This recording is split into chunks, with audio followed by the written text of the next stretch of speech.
Hello दोस्तों, स्वागत है आपका हमारे यूट्यूब चैनल मरीन वर्ल्ड में। दोस्तों, आज की इस वीडियो में मैं आप लोगों को बताऊंगा मुग़ल साम्राज्य के सबसे बहादुर और शांतिप्रिय राजा जलालुद्दीन मोहम्मद अकबर के बारे में। दोस्तों, वीडियो में आगे बढ़ने से पहले मैं आपसे रिक्वेस्ट करना चाहूँगा कि अगर आपने अभी तक इस चैनल को सब्सक्राइब नहीं किया है तो इसे ज़रूर सब्सक्राइब कर लीजिएगा और अगर वीडियो अच्छा लगे तो इसे शेयर ज़रूर कीजिएगा।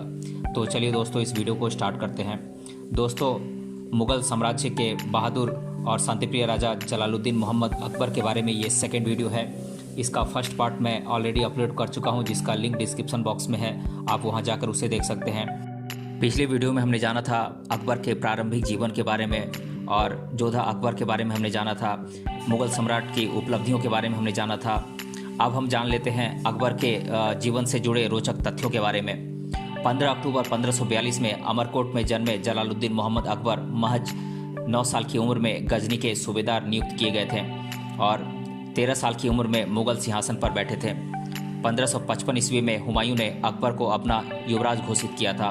1556 ईस्वी में अकबर के संरक्षक बैरम खान ने उनका राज्याभिषेक करवाया था और मुग़ल सम्राट अकबर ने 1556 में अपनी जीवन की सबसे बड़ी लड़ाई लड़ी।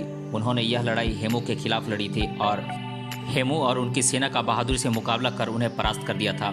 अकबर ने फतेहपुर सीकरी के साथ बुलंद दरवाज़ा का भी निर्माण करवाया था।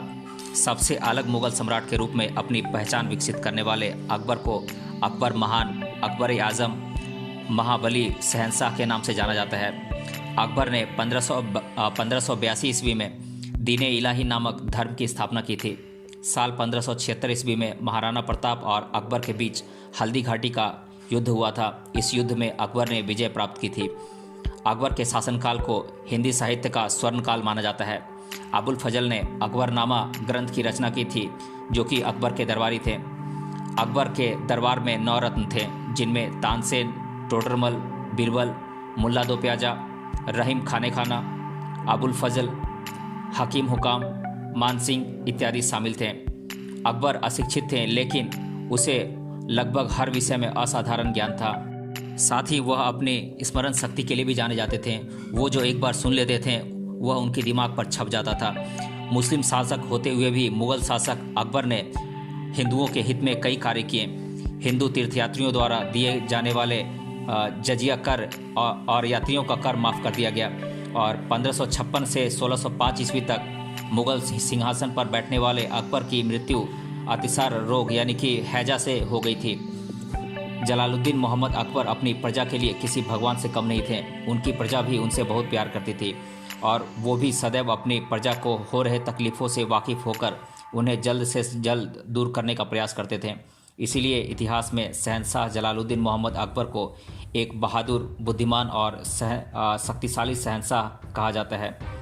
अकबर के दरबार की सबसे विशेष बात यह थी कि उनके दरबार में एक से बढ़कर एक कलाकार, विद्वान, साहित्यकार इत्यादि थे। वो सभी अपने अपने काम में निपुण थे। अकबर के दरबार में कुछ ऐसे ही 9 लोग थे जिन्हें अकबर के 9 रत्न कहा जाता है। इनमें बीरबल, अबुल फजल, टोडरमल, तानसेन, मानसिंह, अब्दुल रहीम खाने खाना, मुल्ला दो प्याजा, हकीम हकाम, फैजी, ये सभी थे जो कि अपने काम में प्रसिद्ध थे।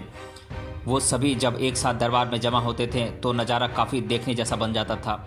उन सबको अकबर ने नवरत्न नाम दिया था। इसीलिए इतिहास में उन्हें अकबर के सबसे अहम नवरत्न माना जाता है। किसी भी राजा के दरबार में इस तरह के नवरत्न देखने को नहीं मिलते हैं। वो केवल महान शासक अकबर के दरबार में ही थे। अब हम अकबर की वंशावली के बारे में जान लेते हैं। अकबर के समय में हिंदू और मुस्लिमों के राजघरानों के बीच विवाह के कुछ उदाहरण अकबर की जीवनी से उपलब्ध होते हैं। अकबर के 5 पुत्र थे, जिनके नाम हैं जहांगीर, मुराद मिर्ज़ा, दानियाल मिर्ज़ा, हुसैन और हसन। इसके अलावा अकबर की 5 पुत्रियां भी थीं, जिनके नाम आरन बानू बेगम, सकरुन्निसा बेगम, खानम सुल्तान बेगम, मेहरुन्निसा और माही बेगम, ये 5 पुत्रियां थीं। अब मैं आप लोगों को अकबर के पुत्रों के बारे में कुछ संक्षिप्त में विवरण दे देता हूँ। जहांगीर, जो कि अकबर के उपरांत मुग़ल बादशाह बना, उसका जन्म अकबर की पत्नी जोधाबाई से हुआ था। जोधाबाई राजपूत राजा भारमल की पुत्री थी, जिसे मुग़ल साम्राज्य की प्रमुख रानी का पद और सम्मान दिया गया था। अकबर के 5 पुत्रों में एक जहांगीर था, जो हर वक्त अकबर के विरुद्ध निर्णय लेने के वजह से चर्चा में रहता था। अकबर का दूसरा पुत्र था शाहजादा मुराद मिर्जा। इसका जन्म अकबर की दूसरी पत्नी से हुआ था, जो कि अकबर के 5 पुत्रों में से एक था। इसकी मृत्यु जीवन के बहुत ही अल्प आयु में हो गई थी, यानी कि इनकी मृत्यु 30 वर्ष में हुई थी। और अकबर ने अपने पुत्रों के बीच कभी भी भेद नहीं किया था, इसलिए मुराद और जहांगीर का जन्मदिन एक ही जैसे शाही अंदाज में मनाया जाता था। अकबर का तीसरा पुत्र था शाहजादा दानियाल। ये अकबर का तीसरा पुत्र था, जिसकी माता को अकबर ने गर्भवती अवस्था में सूफी संत दानियाल के यहाँ सुरक्षा हेतु छोड़ा था। उस समय अकबर गुजरात की मुहिम में व्यस्त था। दानियाल का जन्म सूफी संत के घर पर हुआ था। बाद में 1 माह की आयु से 6 माह तक शाहजादा दानियाल को राजपूत राजा भारमल जी की पत्नी के पास पालन पोषण के लिए रखा गया था। 6 माह की आयु में शाहजादा दानियाल को अकबर ने आगरा लाया, जहां वो बड़ा हुआ। अकबर के चौथे और 5वें पुत्र थे हुसैन और हसन। ये अकबर के दोनों ही पुत्र रानी जोधाबाई से हुए थे, जिनकी अल्पायु में ही मृत्यु हो गई थी। अब मैं आप लोगों को अकबर की पुत्रियों के बारे में बता देता हूँ। तो अकबर की पहली पुत्री थी शहजादी शाकरुनिसा बेगम। अकबर की इस पुत्री का जन्म बेबी दौलत बेगम से हुआ था। इसका जन्म फतेहपुर सिकरी में हुआ था। और अकबर की दूसरी पुत्री थी शहजादी आरम बानू बेगम। अकबर की यह पुत्री शाकरुनिसा बेगम की सगी बहन थी, जिसका जन्म भी बेबी दौलत बेगम की कोख से हुआ था। और अकबर की तीसरी पुत्री थी खानम सुल्तान बेगम। ये अकबर की सबसे बड़ी पुत्री थी, जिसे अन्य नाम शाहजादा खानम के नाम से भी जाना जाता था। इसकी माता का नाम बीबी सलीमा था, जो कि अकबर की उपपत्नियों में से एक थी।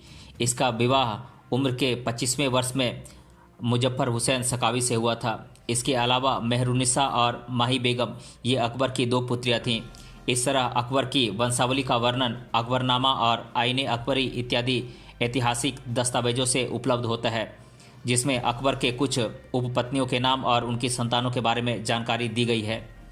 अब मैं आप लोगों को अकबर के बारे में जीके में अधिकतर बार पूछे जाने वाले प्रश्नों को एक एक कर आप लोगों के साथ डिस्कस कर देता हूँ। पहला प्रश्न है, अकबर कौन से वंश का शासक था?